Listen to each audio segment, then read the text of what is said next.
troisième, les transformations. Correction de l'exercice 14, page 194. Donc, on vous donne différentes figures, différents triangles.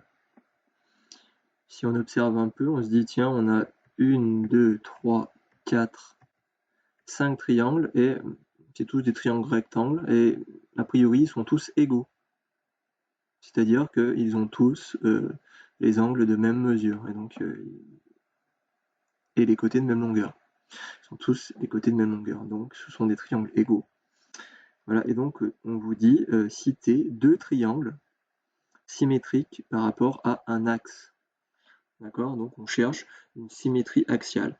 Et si on observe un peu, on se rend compte que le violet et le rose, là, ils sont en miroir.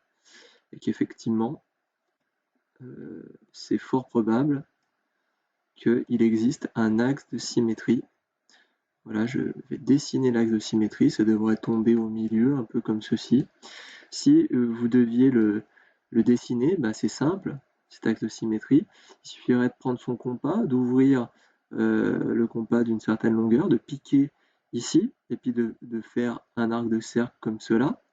Et puis on reporte la même longueur de l'autre côté, et on verrait que les arcs de cercle viennent se couper sur la droite. Là, après, je pourrais faire pareil là, et on se rendrait compte que les deux axes se coupent, et on peut tracer une droite qui passe par ces deux axes et qui nous donne l'axe de symétrie. Donc, question petit a, le rose et le violet.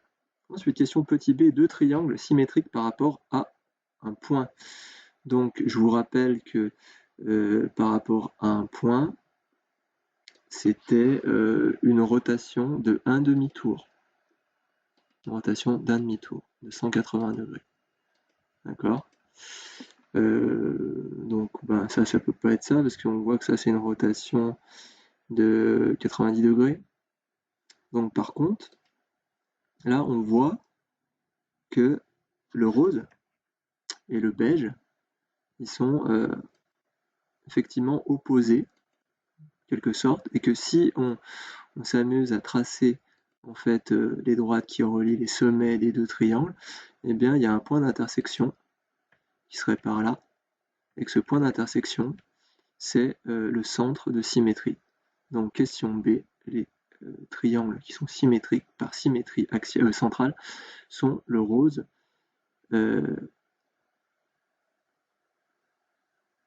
les triangles rose et bleu.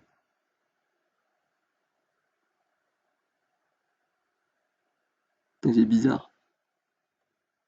Alors ça marche pas. Pourtant si, ça marche.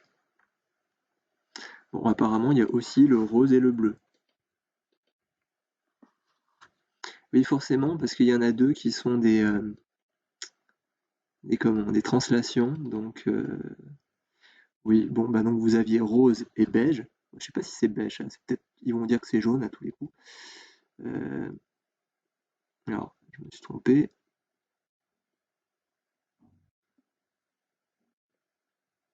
Voilà, et si je relis le sommet, là, voilà, j'allais dire on voit plus nettement, mais je trouve pas. C'est parce que j'ai mal tracé.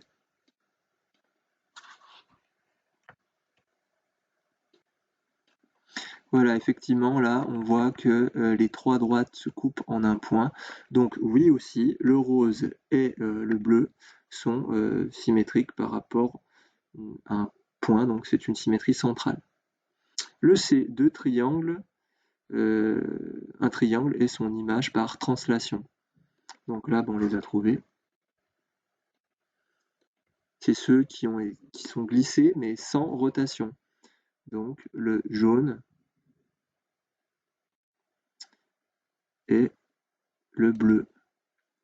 Ok?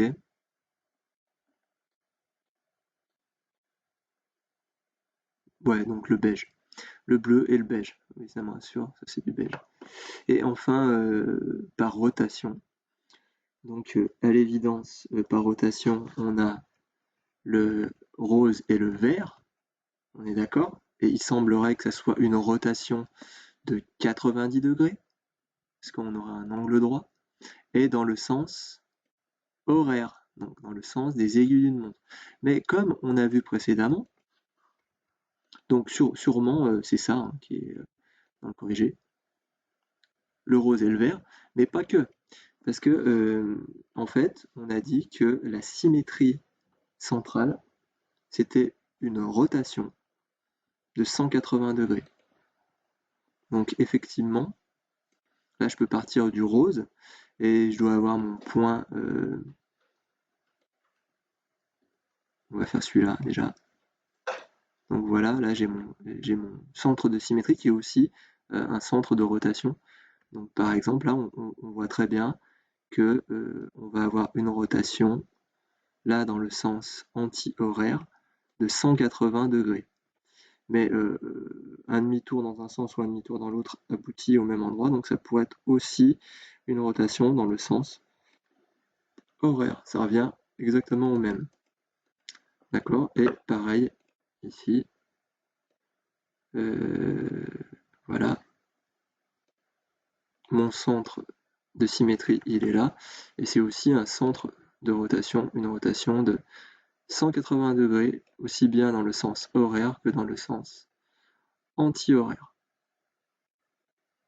Voilà pour le 14.